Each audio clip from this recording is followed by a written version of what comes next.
ეგ ადგილი რატო ვიცი?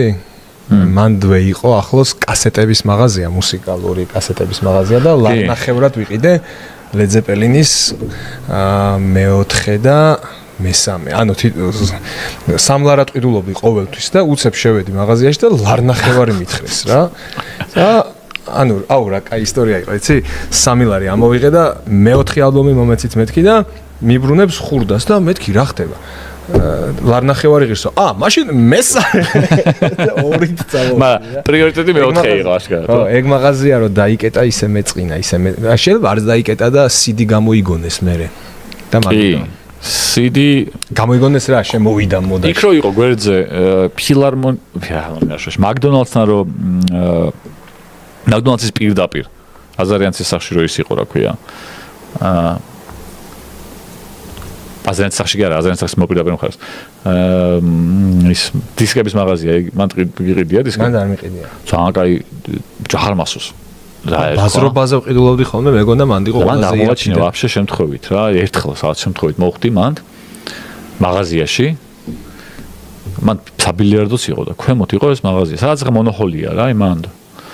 და ტიპის სახელი აღარ მახსოვს სამყიდველი ვინც იყო ნახოთ, მაგრამ ძალიან ჯიგაიროჟა იყო, იმიტომ რომ რაღაცა რომ ინტერესი რომ გამოვიჩინოთ და მაშინ დამწყები მელომანი ვიყავი ასე ვთქვათ და ინტერესი რომ გამოვიჩინე რაღაცების მიმართ ეს ძალიან თორა და რაღაცებს მეუნეოდა რა Grand Funk Railroad-ი მახსოვს რომ მაგასთან ვიყიდე ალბომები პირველი სხვაგან ვიყიდე გრიბოედოვზე მაგრამ მე ამან მირჩია რაღაცები და ბევრი ჯგუფები ამ ტიპის რჩევით ვიყიდე და რომ გამისწორდა რომ დამევასა და მაგრამ ისწორდებოდა ხოლმე მისვლა რომ მუსიკაზე ვბაზრობდით სულ და დისკი ღირდა რომ თუ ზუსტად მახსოვს 10 ლარი და როცა რამე ზედმეტი ფული მქონდა, აი სულ მაგაში არაფერს არ ხარჯავდი. მივდიოდი და დისკს ყიდულობდი. აი 20 ლარი თუ მქონდა, აი რომ შემელო რაღაც მეყიდა, 20 ლარი საჭმელს მოვიკლებდი, თუ ეს 20 ლარი მქონდა, რომ ორი დისკი მეყიდა, რა თუ 10 ღირდა აღარ მახსოვს, შეიძლება 7 ღირდა, მაგრამ 7 ღირდა. და აი როგორ ყოფილა ეს შემთხვევა რომ მქონია თქვა 25 ლარი და 21 ლარი დისკებში დამიხარჯოს, რომ 3 მეყიდა და აი მე მენანებოდა რომ რა ცოტა მაკლია რომ მე-4-ს ვიყიდო, იმიტომ რომ მაშინ რო ვინმეს ეთქვა რომ მუსიკა უფასო გახდებოდა ადამიანებისთვის. რა ბედნიერება. იქ თუ არ მივიდოდი და დისკს თუ არ ვიყიდდი, იმ კონკრეტული რა შემსრულებლის თუ იმ ალბომის მოსმენის შანსი არ იყო, რა რატომ მომესმინა?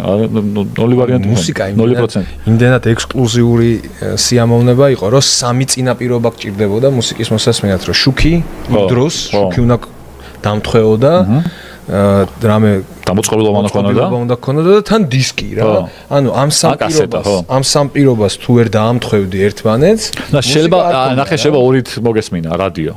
ხო, რადიო, მწვანე ტალღარა კაი. როკი და ფეხბურთი იყო, გენიალური გადაცემა.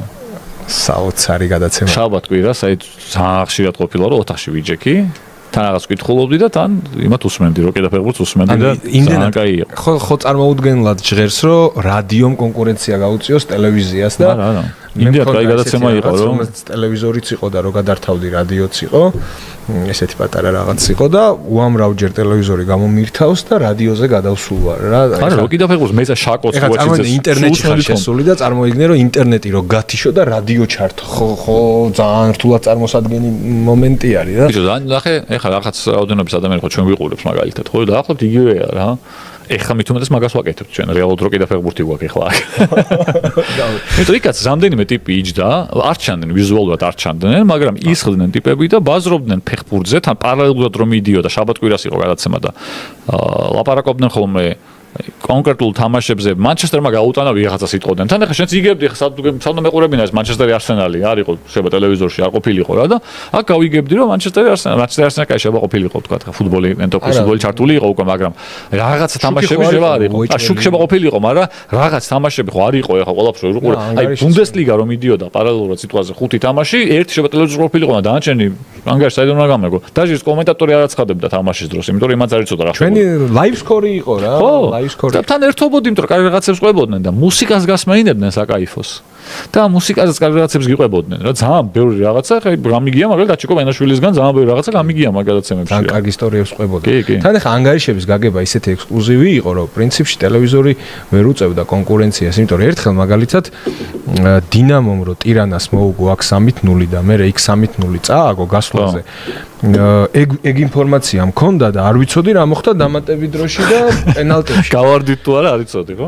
ანუ გადავრეკე, გადმოვრეკე რაღაცა ვერსად ვერ გავარკვიე და ვერ ვისვენებ და ცხოვრებაში ერთადერთხელ გადავწყვიტე ფული დამეხარჯა ანგარიშის გაგებაში და გაზეთის უკან იყო რეკლამა რომ დარეკეთ ჩვენი ტოტალიზატორის ამ ნომერზე და გეტყვით ანგარიშს რა 50 თეთრი თუ ლარი ღირდა რა დავრეკე და ვეკითხები რომ დინამო ტირანა როგორ მორჩა თქო და 3 თონდა და გაგითიშას. ეჰო, ანუ პენალტები როგორ მორჩა მეთქი და ეჰო ტიპა თქო და გამითიშა. კინაღამ გავგიჟდი, ფული მაქვს გადახდები რა.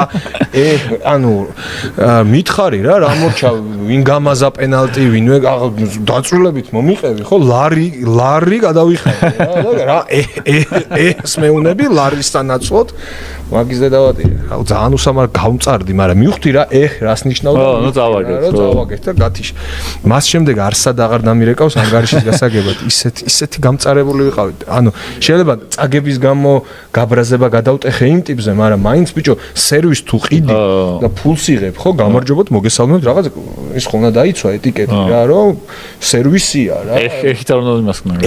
არის, ეგ ხო მაგას იმაზეც ხომ მეტყოდნენ, ინტიმურ ტელეფონზეც ხომ მეტყოდნენ მაგას, რომ დამერეკა რაკნა დინამო, და ეგეც გათიშავდა რა. მან ლარზე მეტი დაგიძებოდა ალბათ. ხო, ფანტაზირი დაჯდებოდა.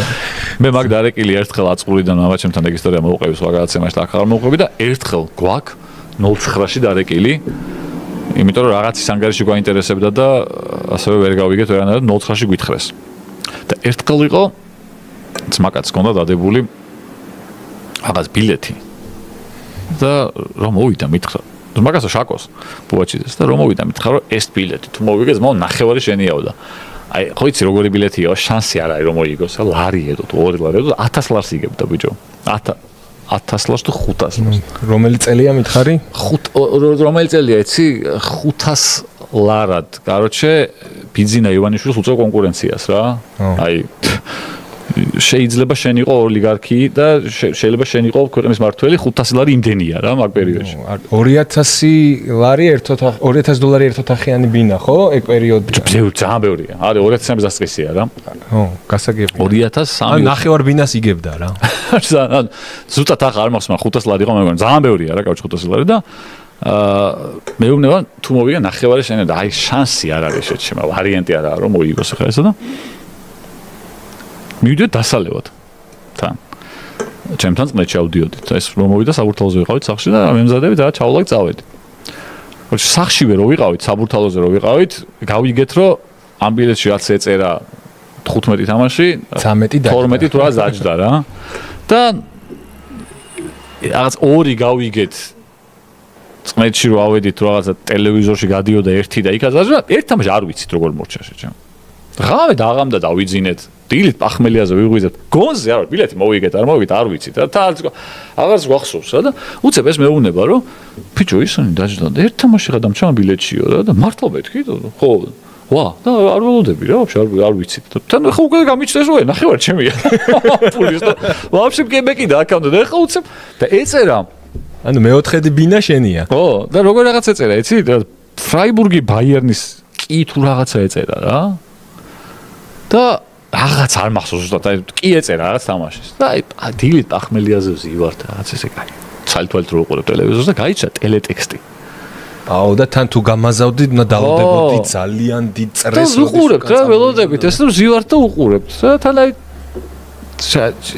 ბოლო ტელეტექსტი თქვი მეთქი მორბენალის ტრიქონი არა ოღონდ ტელეტექსტი როგორი იყო იცი ნიტო ტელეტექსტი კი არ იყო არა ტელეტექსტი კი არ იყო ანგარიშს აცხადებდნენ რომელიღაც არხზე სტრიქონი ხო ანგარიშები ეწერებოდა რა ანგარიშები მიუზიკ ბოქსები და უცებ გერმანია თუ რაღაც ჩემპიონატი რო გაიჩით და ხო იცი ერთმანეთს რო გადავხედეთ რა აბა ესა და დაეწერა რაც კავშირი რაც გვინდოდა ის დაეწერა რომ იყო რა ანუ მეორე დღეს გავიგეთ რომ ნახევარი ბინა მოვიგეთ რა მოგცაბ ნახევარი აბა რა სიზავდა საკოსთან ძმაკაცო ხო იცი დღემდე და როგორ ფიქრობ რა რო ეთქო რა არა ძმაო ხა ესე მოგატყუე რაღაც გაგეკაიფეს ყოველ მეტყოდა მაგრამ სტრანი რა იყო ხამ ისტორიაში კიდე ეს ხომ მოხდა რომ მოვიგეთ ნახევარი ხომ მომცა ჟაკო მეორე დღეს გარდაიცვალა ჩვენი სხვა ძმაკაცის მამა თენგოს ყავდა კიდე კლავიში იყო კიდეც და თენგოს მამა გარდაიცვალა და ფულს რო ვაგროვებდით